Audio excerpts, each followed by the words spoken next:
So certainly we have seen much volatility in the South African bond market and as well as global bond markets recently. And I think there's some issues that we need to unpack here. And the first is we had the Reserve Bank hike rates by 50 basis points, which was unexpected. The market was expecting 25 basis points.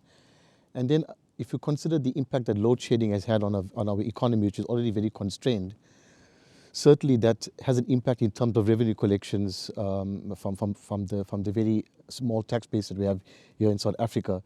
So concerns around the fiscal deficits are quite serious in the local bond market. But that being said, what has amplified the situation is comments in, I think, April, May by the Minister of Electricity, as well as on persistent high stages of load shedding through the winter season, as well as geopolitics, and that's SA's neutrality on the Ukraine war, has led to the South African bond market being sold off by foreign investors. So what we have experienced in May effectively was the bond market falling almost 4.8%. And fortunately, we had a decent recovery in June, where the bond market delivered very similar levels of performance for the month of June. But that being said, for the year-to-date 6 months to end of June, the bond market delivered a very anemic 1.8%. But if you look at the last 12 months, it's delivered about 8.2%, which is about just over 2%, a modest 2% real return above inflation.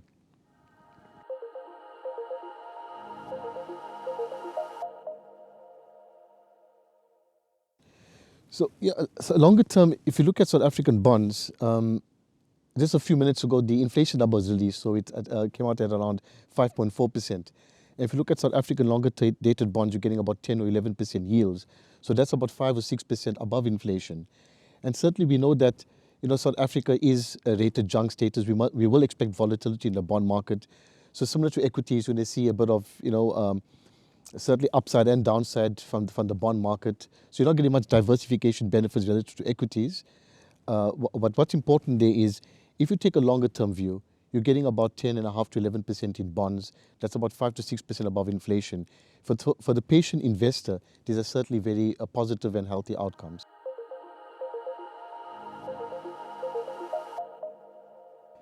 Not anymore, certainly not anymore. If you look at cash yields currently, you're getting about between 8.5 to 10% if you buy 1 year paper, or if you buy maybe about 3 to 4 years out.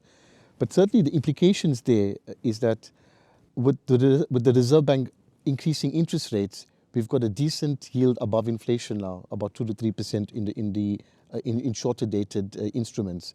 So historically, where cash has given you over the longer term 1% above inflation, now you're getting about 2 to 3% inflation. So what that implies for investors is that you don't have to take unnecessary interest rate risk, or what we refer to as duration risk. You can effectively position yourself by having allocations to money market type instruments where you're getting about 9 to 10% returns, and you can obviously enhance that by adding a bit of credit or longer dated bonds, giving you a decent 5 to 6% return above inflation over the longer term.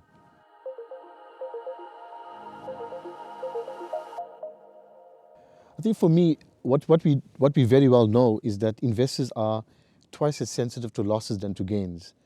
So for a manager to actually protect client capital, especially in volatile periods and in down markets, for me that's paramount. So the ability to protect client capital and grow this capital over the longer term, for me, is an essential feature in looking at fund managers.